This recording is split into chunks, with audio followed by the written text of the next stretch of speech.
Magandang araw po sa inyong lahat. So, marahil ay hindi kayo kaila sa kasaysayan ng Inchik sa rehiyon ng araw, na pati ang kasaysayan ng Pilipinas ay gusto nila na angkinin o nakawin sa pamamagitan ng dugo ni Dr. Jose Rizal at ancestors daw ni Jose Rizal sa China. So, totoo bang si Dr. Jose Rizal ay may ancestors sa China na siyang founding father ng Pilipinas? Okay, tunghayan po natin ang paliwanag ni Dr. Jose Rizal tungkol sa kanyang pagkatao, sa kanyang birth of origin, sa kanyang tunay na bansa. Okay, so basahin po natin yung kanyang December 29, 1896 last will o last farewell. So ayon kay Dr. Jose Rizal, ang sinumang hindi lumingon sa kanyang pinanggalingan ay hindi makaparuroon sa patutunguhan. Okay? O hindi makababalik sa kanyang pinanggalingan. Okay? So, makakarating ka ba sa patutunguhan mo kung hindi mo alam yung pinanggalingan mo? Okay? Makakarating ka ba sa iyong patutunguhan? Kung hindi mo alam kung sino ka. Kung hindi mo alam kung nasaan ka. So, ang kanyang sinabi dito sa last will niya ay maliwanag na nagpapahiwatig at nagpapaalam at nagbibigay ng edukasyon kung nasaan ang kanyang bansa, sino siya, ano ang kanyang layunin, sino ang kasama niya, sino ang minahal niya, at bakit niya ibinigay ang kanyang buhay. Pinagpaubaya niya ang kanyang buhay kaysa mawala ang kanyang birth of origin. Okay? So, sa paragraph 1 ng Mi Ultimo Adios, maliwanag na sinasabi ni Dr. Jose Rizal kung nasaan ang kanyang bansa na minamahal. Line 1 of paragraph 1. Ang sabi ni Dr. Jose Rizal, ako'y nagpapaalam sa minamahal kong bansa. Kayamanang matatagpuan sa rehiyon ng araw. Okay, so ibig sabihin, hindi mo makikita ang Pilipinas at hindi mo pwedeng mahalin ang Pilipinas kung hindi mo ito matatagpuan na tulad sa isang mahalagang kayamanan. Saan? Sa dugo mo? Sa Chinese village? Ang sabi ni Dr. Jose Rizal, sa rehiyon ng araw. Okay? So, anong pagkakakilala ni Dr. Jose Rizal sa kanyang minamahal na bansa? Ano ang kanyang pananaw sa kanyang bansa habang ang kanyang bansa ay nasa rehiyon ng araw? So, ikinumpara ito ni Dr. Jose Rizal hindi sa kanyang sariling pamilya, hindi sa kanyang dugo. Kinumpara ni Dr. Jose Rizal ang kanyang bansa na tulad sa perlas. At ang perlas na ito ay nasa karagatan. Okay? Okay. So, sa madalit sabi, ang kanyang bansa na minahal ay nasa karagatan. Wala sa Chinese village. Hindi ito perlas sa dugo ng Chinese, kundi perlas na nasa dagat sa rehiyon ng araw. So, ano ba yung sinasabing rehiyon ng araw? Ang sinasabi ni Dr. Jose Rizal tungkol sa rehiyon ng araw, sa lugar na kung saan matatagpuan ang kanyang minamahal na bansa, ito ay makikita sa silanganan. Okay? Maliwanag na sinasabi ni Dr. Jose Rizal na ang ating bansa ay makikita hindi sa kanluran. Okay? Sapagat ang ating daigdig ay merong dalawang tinatawag na hemisphere, ano? Isang eastern hemisphere at saka isang western hemisphere, ano? Bukod pa doon sa north and south hemispheres. So, ang tinutukoy lang natin ay yung rehiyon ng araw na tinatamaan ng liwanag. Okay? So, ibig sabihin ay yung silanganan at ang kanluran. So, sa silanganan ng ating planeta, dito sa rehiyon ng araw, pag sinabing rehiyon ng araw, ito yung 365 days na kung saan ang ating daigdig ay umiikot sa orbital path niya sa paligid ng ating star, no? Yung sun. So, habang umiikot ang ating planeta sa rehiyon ng araw, umiikot din ang kanyang minamahal na bansa sa sinasabing rehiyon. Ano? So, yung rehiyon na yun na tinatamaan ng araw ay hindi sa kanluran matatagpuan yung bansa niya. Kundi so, tinatamaan ng araw sa silanganan sa karagatan. Okay? Yun yung sinasabing Orient. Okay? So, hindi mo pwedeng sabihin na ang trace ng ancestors ni Rizal ay nasa China. Dahil ang pinag-uusapan dito, sa una pa lang, ay hindi trace ng ancestors, kundi trace, location. Paano mo titingnan? Paano mo ilulocate yung bansa mo sa rehiyon ng araw? Baging ito ay nasa north of galactic longitude. Ano? So, itong tinag-usap natin, galactic longitude. Ano? 360 degrees na iniikutan ng ating planeta around the sun dito sa solar system natin. Ang tawag din ay ng mga scientist o ng NASA ay galactic longitude. Ano? So, ang NASA ang gumawa nitong galactic longitudinal tracking system saan naroon ang ating planeta sa kalangitan dito sa Milky Way Galaxy. So, ibig sabihin kung nandito ang iyong planeta, nandito ang iyong bansa. So, itong lugar na ito na north, no? Okay, sabihin natin ito ay June. Okay? So, ang opposite ng June, July, August, September, October, November, December. So, December dito. So, ito ay March. Okay? So, nagre-represent ito ng season, ano? So, June, July, August, September, October, November, December, January, February, March, April, May, June. Okay? Pabalik-balik lang dito ang ating bansang Pilipinas sa rehiyon ng araw. At yun yung sinasabi ni Dr. Jose Rizal dito sa paragraph 3. Sabi niya, I die when I see the sky. So, ano ba yung pinakikita ni Dr. Jose Rizal? Sky, ito. So, bawat season, nakikita ni Dr. Jose Rizal ang Pilipinas noong nabubuhay pa siya. Ano? Every season, every day, every night, kung nasa ng Pilipinas. Okay? Nasa silanganan, nasa karagatan. Okay? At hindi nagbabago yung mga bituin. Okay?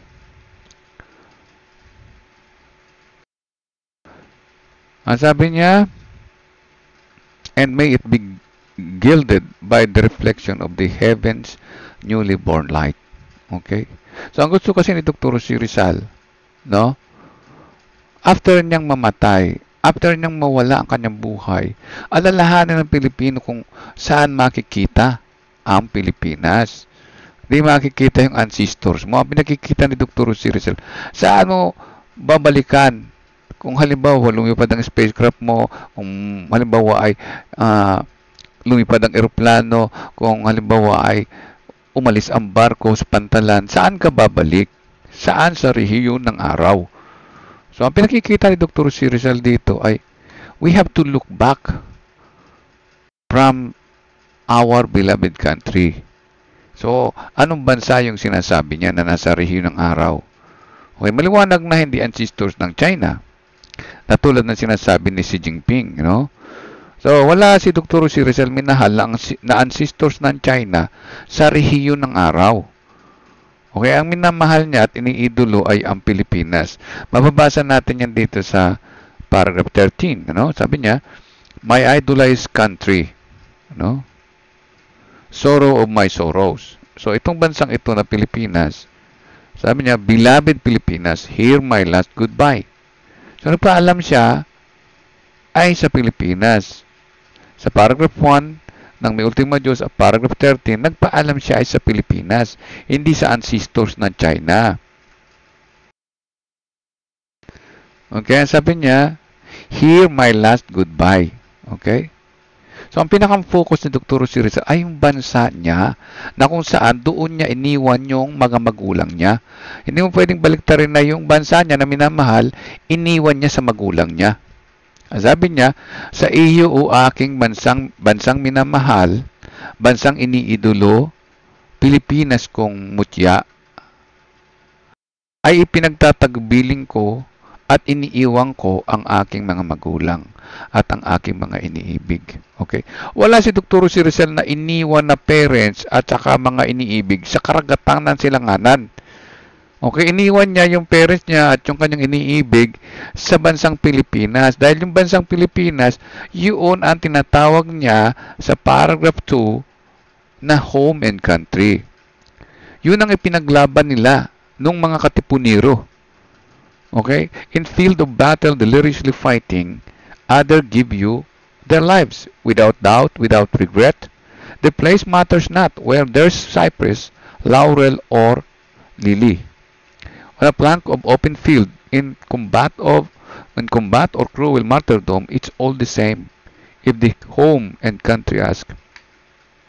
Ang hinihingi ni Dr. Rizal, kaya nakikipaglaban sila, nakikipagpatayan, ang sabi ni Dr. Rizal ay upang magkaroon tayo ng tahanan, ibalik sa atin ng Spain ang ating bansa. Okay, so hindi ito sinasabi ni Dr. Rizal, ibalik yung Chinese o yung Chinese village dito sa Sea of the Orient. So, mali na ang kasaysayan ng mga inchik na ipinopromote ng Pujian Chinese na si Duterte.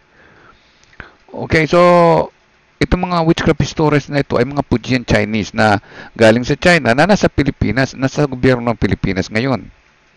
Na walang kaalam-alam sa sinasabi ni Dr. Rizal, pero ikinukumpara nila ang ancestors nila sa China kay Dr. Rizal, pati ang kanilang mga sarili. Yan ay malaking pandaraya. So, katulad nito, halimbawa, para malaman ninyong mga Chinese, lalong-lalo na yung PDP Laban na nag-imbento ng kung ano-anong monumento ng kanilang sarili diyan sa kalsada at sa iba't ibang bahagi ng Pilipinas, sa mga public places, yung mga naging mayor na Pujian Chinese, naging gobernador, naging senator, naging presidente ng Pilipinas, marami po sa kanilang naging bahagi daw nilang kasaysayan ng Pilipinas ng buhay nila. So, hindi pwedeng buhay ninyo ang mauuna kaysa Pilipinas, Hindi pwedeng i-trace nyo ang ancestors no sa China at sa dugo ninyo sa mga monumento ninyo. Kasi walang sinasabing lagyan mo ng monumento ng Chinese ang rehiyon ng araw. So, basahin natin mabuti para maintindihan ninyong mga Chinese ang sinasabi ng ating pambansang bayani. So, ang sabi ni Dr. Rizal, yung kanyang bansa na minahal ay ang ating nawawalang Eden. Hindi nawawalang Chinese. Okay? Hindi rin nawawalang Muslim. Pag sinabing Eden, ang tinutukoy ni Dr. Rizal ay enchanted land. Enchanted land. Ibig sabihin, mahiwaga ito para sa kanya sapagkat sino nga ba ang lumalang ng kalupaan ng Pilipinas sa katubigan sa ilalim ng rehiyon ng araw sa kalangitan? Walang iba kung hindi ang Diyos na kanyang tinatawagan. Okay? At ang sabi ni Dr. Rizal, "O country, pray to God." Okay, manalangin tayo sa Diyos. At ipanalangin nyo din ako sa aking kapahingahan. Nandito sa line 4 to 5 of paragraph 8.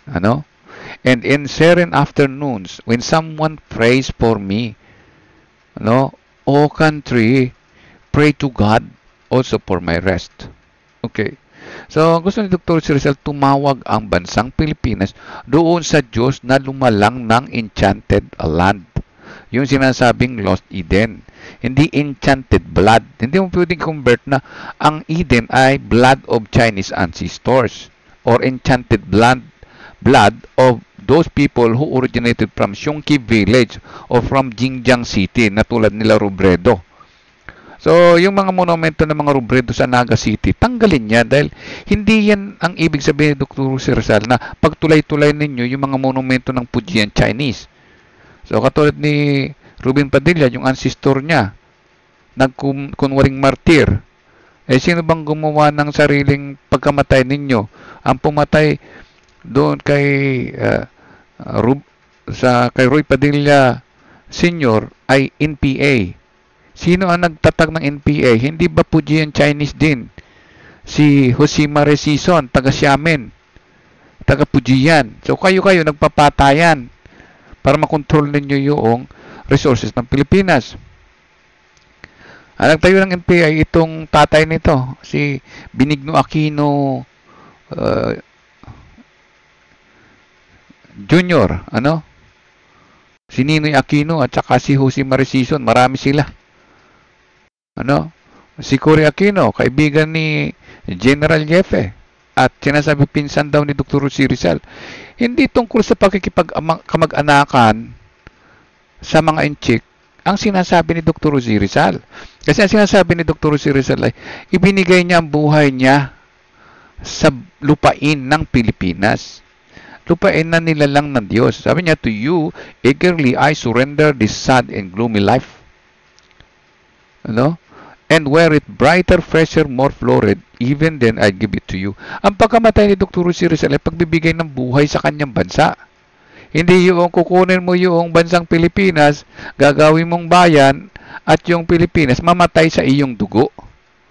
O mamatay para sa monumento mo dahil pinalabas mo na kayong mga Chinese ay may ancestor sa China tulad daw ni Rizal. Yung sinasabing Eden o lupain, hindi ancestors ng China ang ipinopromote ni Dr. Rosie Rizal dito na founding father ng Region of the Sun o ng Sea of the Orient o noong kanyang bansa.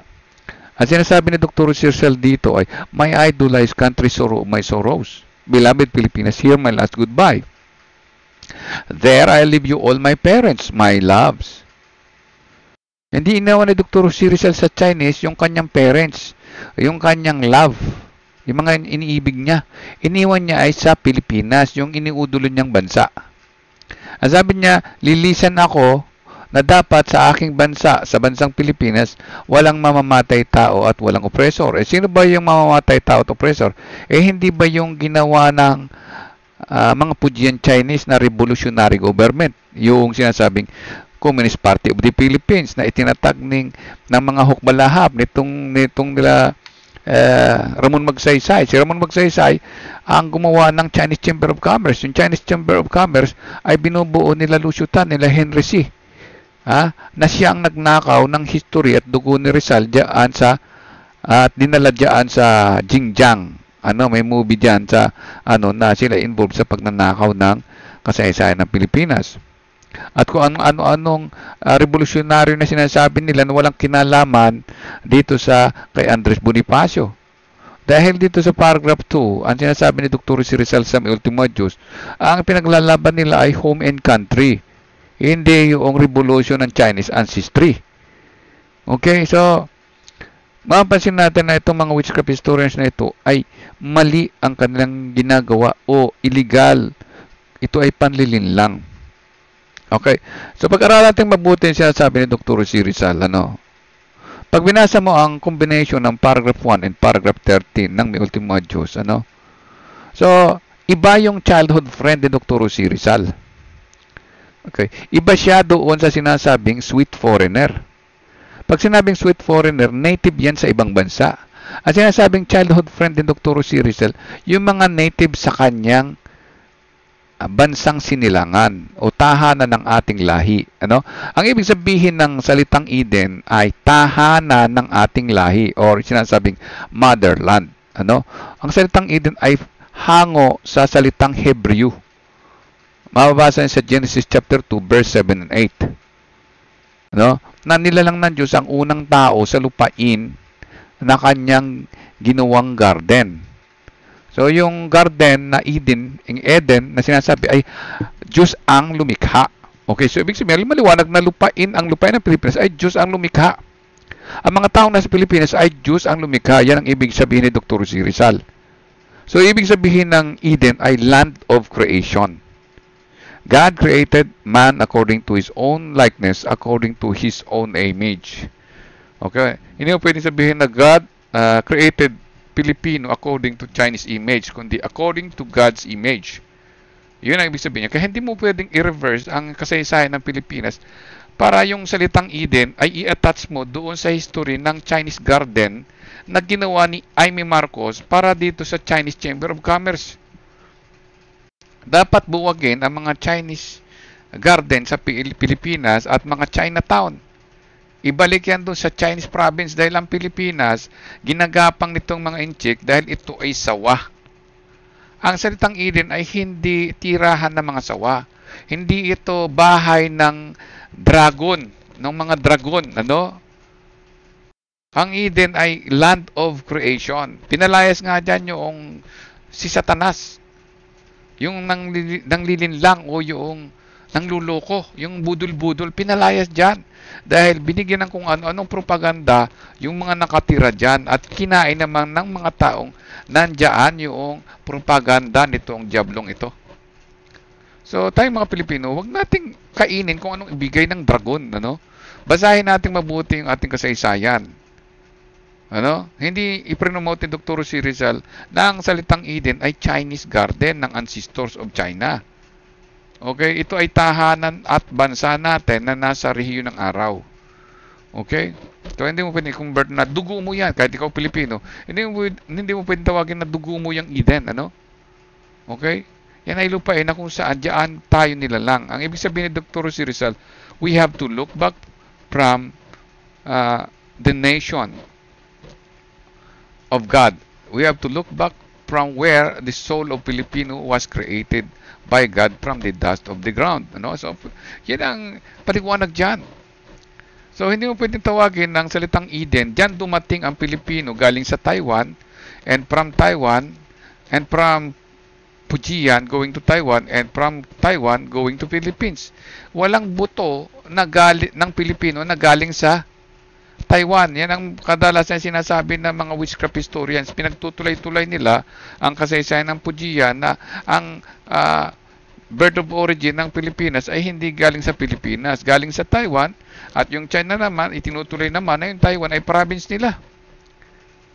So, hindi sinasabi ni Dr. C. Rizal bilang doktor o bilang scientist na ang Taiwan o ang mga Negrito ang pinanggalingan ng Pilipinas. Ang sinasabi niya, ang Pilipinas ang pinanggalingan ng mga Pilipino. Maging Negrito ka man o kung sino ka man tribo, Bicol, Bisaya, Tagalog, no, Kapampangan, Ilocano, Chabacano, Bisaya, o taga Mindanao, galing kayo sa Pilipinas. Yan ang ibig sabihin ng salitang Eden. Okay? So, ang Eden ay tumutukoy sa lupain ng Diyos na nilalang sa karagatan sa ilalim ng rehiyon ng araw, no? Sa ilalim ng kalangitan. So, maliwanag na isinulat ni Dr. C. Rizal ang kanyang saloobin, ang kanyang mga pangarap, ang kanyang mithiin na makita natin ang ating sariling bansa. Hindi sa dugo, hindi sa Chinese village o hindi sa ilalim ng reliyon, kundi sa ilalim ng kalangitan.